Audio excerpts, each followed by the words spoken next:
Hello and welcome back to another episode of The Call Box. It's where you go for police info. And I'm your host, Lieutenant Vince Lewis.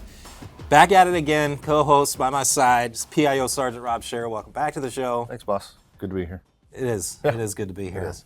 All right, listen, we're going to talk about something that's very, very important and very critical to modern policing and continuous improvement and our obligation and our mission to take a look at the way we do things and make sure that we're policing the community in a way that they would prefer. Yep.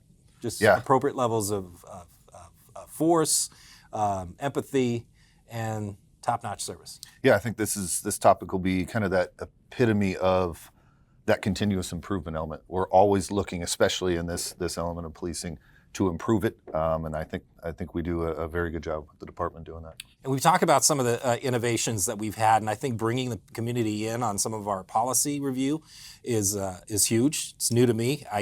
Obviously it's important that people have a say in how they're policed. And we've done that by putting out some policy out there for revisions. So you can go to phoenix.gov/police and find out where those are. Follow us on social and you'll also learn. But we brought in an expert, a subject matter expert on force evaluation. We brought it in one of my favorite, I'm sorry, I don't mean to disrespect any of the other people I've trained, but this is my favorite trainee, Lieutenant Brian Coudret. Welcome to the show. Thank you, Vince. Appreciate it. So we brought you on. You are currently assigned right now to the Force Evaluation Review Unit inside of the Organizational Integrity Bureau. That's correct. We bring in so many people from OIB. Yeah, we got it right this time. Well done. It's awesome. It's always nice to see my trainees rocket past me. Yeah. But how long do you have on now? So I'm just shy of 20, so 19 and some change. Gosh, has it been that long? Yeah. It's been a little while. I'm not saying that makes one of us old here at the table. So FERU, we call it FERU, the Force Evaluation Review Unit. What do you guys do? So we kind of take on a number of roles. Predominantly, we operate as the department's use force experts. So one of the things that we do is there's certain levels of force that we look at that we will make policy outcome determinations on.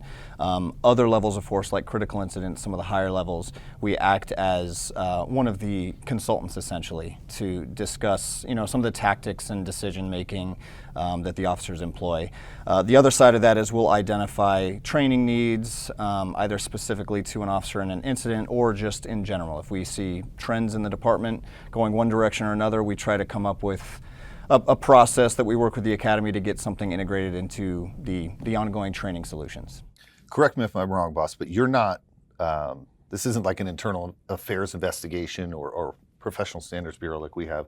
You're actually an entity that's just reviewing to improve. Am I right in saying that? So somewhat. So we don't conduct internal investigations in the sense that PSB does. In fact, on like critical incidents, for instance, PSB does an internal investigation. We will act as consultants for them in that investigation, but for the vast majority of force applications, we evaluate it. We come up with an idea of whether we believe it's one thing or another, but the vast majority of what we're looking at and what we're doing is more to that level, is a review, is an evaluation of the actions taken. So when force is applied on the street or force option is implemented at any level, it's the officer's decision based on what they're facing before they apply that. And of course, it's being reviewed by the on-scene supervisor, the responding supervisor, their chain of command, the investigators that are involved. It's looked at by so many entities at so many levels. What does FERU bring to the table now as a new entity involved in that decision making? Sure, so there's a lot of eyes that go on any force application, right? So we are essentially additional eyes that take a look at it. One of the things that we bring is a level of expertise and a knowledge of force application that potentially previously didn't exist. And the idea is, we bring some consistency, is no matter where in the city, we're a fairly large city, no matter where you are when you use force, it comes through us. We see every single one. We have an understanding of what's being taught currently. We're a part of what's being taught, and we try to be a little bit more unbiased in what we apply. Yeah.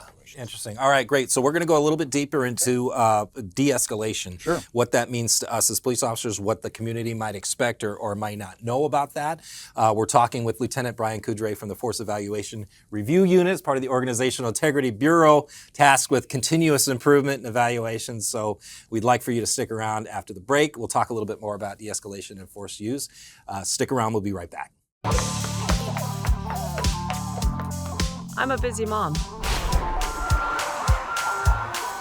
I'm also a Phoenix police officer devoted to keeping our community safe. I'm a Little League coach. And I'm a Phoenix police detective and a part of the team here too. Find endless career options with one of America's best large employers. Welcome back to the Call Box. We're here with Lieutenant Brian Coudret from the Force Evaluation Review Unit, the Organizational Integrity Bureau. Wow, I can't believe I got it out in one breath. That's like 3 times in a row, boss. Well, so last week we had on our subject matter expert from the Crisis Intervention Program, the program coordinator, Detective Sabrina Taylor, another person I trained for a little bit. Yeah, I'm very proud of 2 for how 2 on that's that. Well done. worked out for all of us. But I'm still learning from both of them. And what Detective Taylor brought to the table was crisis intervention, although very important, is not de-escalation. And maybe she's talking about semantics, but when we say de-escalation, I think there's an expectation out there that, obviously we're going to bring order to chaos as, public servants and police officers, but de-escalation is so much more. It's such a compounding term, especially for us. Like even we're all at 20. It's changed even in those 2 decades of what we interpret it as, and even now. I mean, there's elements. I think there's a mindset in the public that de-escalation is us always we have the ability to bring everybody down, and sometimes we can. Sometimes we got to get above them to bring them down. Sometimes force is an element of de-escalation. It's such a compounding term, if you will, and understanding it sometimes is difficult, and it's an ever-changing and improving kind of entity too within the department. Yeah, so we were talking before the show a little bit about that expectations of de-escalation. So you mentioned that there is an actual definition that we as a department go by for de-escalation, but it's not all encompassing, right? Yeah, so, and I think the way to look at it, de-escalation is a lot of things, right? And at its core, I think the department's definition, and specifically the department, refers to like tactics and techniques communication techniques employed prior to using force. I think that's one element of de-escalation when the community talks about it, when I speak to my friends and family about what that means. But the idea is, at its core, it's us interacting with people, right? Yeah. So we bring what we bring to the situation, and if a call's not diverted and it's beforehand, and we've determined, okay, a police officer is appropriate to respond to this situation, when you get there and you look at what you have, the intent, if there's time, and we can use distance and cover to our advantage, and we can work the clock to our favor, we can try to bring down that situation and implement other tools, or at least have tools ready to go that aren't necessarily, top level. Yeah, and I think the department's been great giving us some of those tools. We talk about all these less lethal options, but even our mouth, some of us have really good gift of gab. Sir, you're one of those, just to be honest with you. But yeah, I mean, it's you use your talents, and we're taught some of those. There are CIT training officers out there on the street with pilot programs that we talked about last week. But I think that all those elements are all tools that we go into any kind of call for that we're going to. Yeah, what's your impression of, since you get a lot of the calls about force being used on the street, or tools or options and those types of things.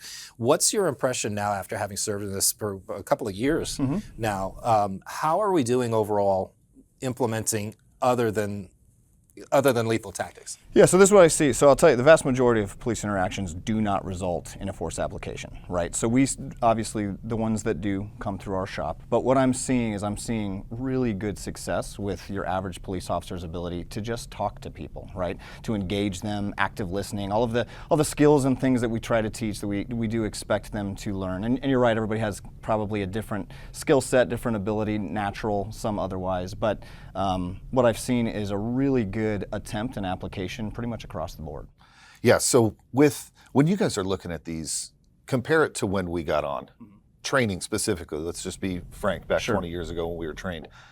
Do you think a lot of this training that these officers are given, not only with these less lethal options, which I think, man, if we had those back in the day, a lot of other stuff could have been solved that we elevated a little bit quicker. But do you think a lot of this ICAT training, this distance, this talking, this communicating, all that training, do you see that on a regular basis with what you're looking at? So I do, and some of it very, very specific to the training. A lot of it is just, what we used to see really experienced cops kind of learn as they went, is sometimes just effectively talking to people gets more done. And it wasn't formally trained 2 decades ago. Right. Now it is, and I do see that implemented fairly well. I remember they called it verbal judo. It was the so word. When my dad was talking, my dad's been on the show a couple of times, and some of the older stuff, I think the intent was right, but they were also bringing maybe in some cases SAPs, maybe PR-24s on nightsticks, Sure. whacking people with sticks and things like that, and those types of things. They didn't have the training or the pepper delivery systems or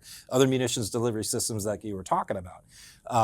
And I think where we met on the ground or in the field was that talking to people and kind of connecting where they're at, right? I agree, and I think we're big on making sure that there's an attempt there. Sometimes the person you're interacting with, they have the most say. They're going to dictate that it goes a certain direction. But I am seeing much better attempts coming from police officers, especially recently, than I have in the past. To touch on, and that you kind of jacked a question for me, but I'm going to make it expand on it. That element of, we go in with all this training, we go in with all these mindsets. We could go out and talk to people. Some of us better than others, but we don't ultimately have the final say in all this. There are decisions being made, and that person we're encountering gets to make a decision in this too. Do you see sometimes all these tactics and all these trained elements and these officers go in and do all the right things, and still that level of force ends up going up, sometimes to where we're using lethal force? Do you see some of that? I do, and again, lethal force, when you talk force in general, fairly rare. Lethal force, even more rare, right? Even more so. But you see attempts made, and unfortunately, there are situations where the officers, no matter what they do, a situation goes a direction that maybe they don't want it to go, right? Lethal force is a last resort, but it is something that is an option available if there's nothing else that's happening based on the actions of the person we're dealing with. So we expect attempts, we expect them to do the very best that they can. I see that across the board. And when we say last resort, we don't want to confuse it with a situation like you could have made other choices.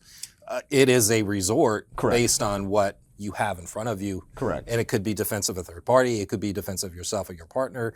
It could be intervening in a situation where it's authorized.